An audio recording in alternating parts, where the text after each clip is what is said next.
Now, the Public Utilities Commission says that there is a mismatch of information provided by the Ceylon Electricity Board to the Cabinet and to the PUCSL with regard to the purchase of emergency power.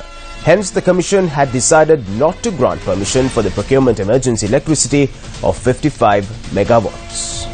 On the 28th of March, the Ceylon Electricity Board informed the Cabinet Committee on Economic Management that it needs to procure emergency electricity of 135 megawatts.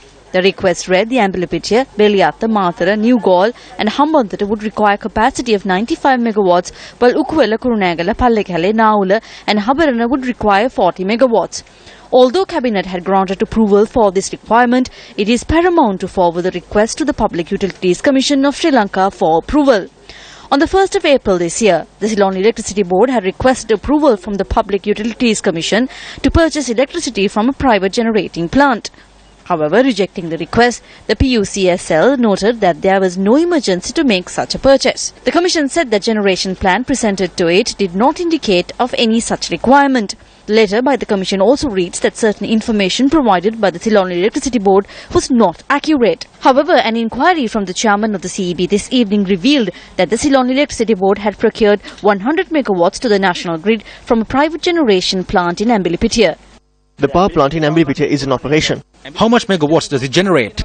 Around 100 megawatts. The Ceylon Electricity Board has made the purchase, casting aside the recommendations made by the Public Utilities Commission. In a letter dated the 19th of April, the CEB requests permission from the PUCSL for procuring emergency electricity of 55 megawatts.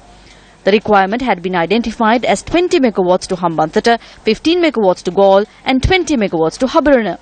Citing that there was a mismatch of information provided for Cabinet approval and to the Commission, the Public Utilities Commission addressed a letter to the CEB citing that the request has been turned down.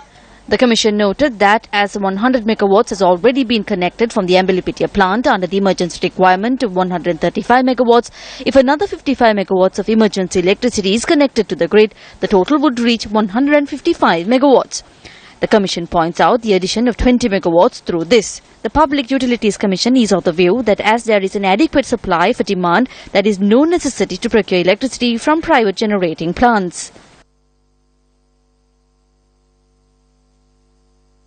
If there is an emergency situation, it's not clear why this emergency situation occurred, because last year also they submitted a long-term generation plan. There they have not identified that there will be a gap during this month of this particular year. So at the beginning of the year they didn't know, and later on in the March only they have recognized. So if there was an attempt for a technical fraud, we need to be explored. That is linked with the island-wide blackouts that happened recently.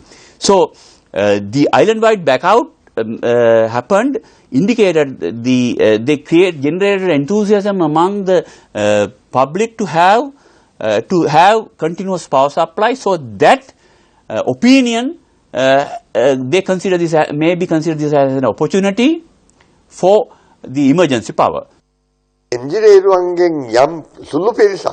The small number of engineers have taken a decision.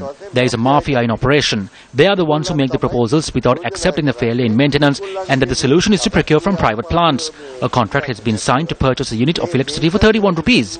That burden will fall upon the consumers and the businessmen.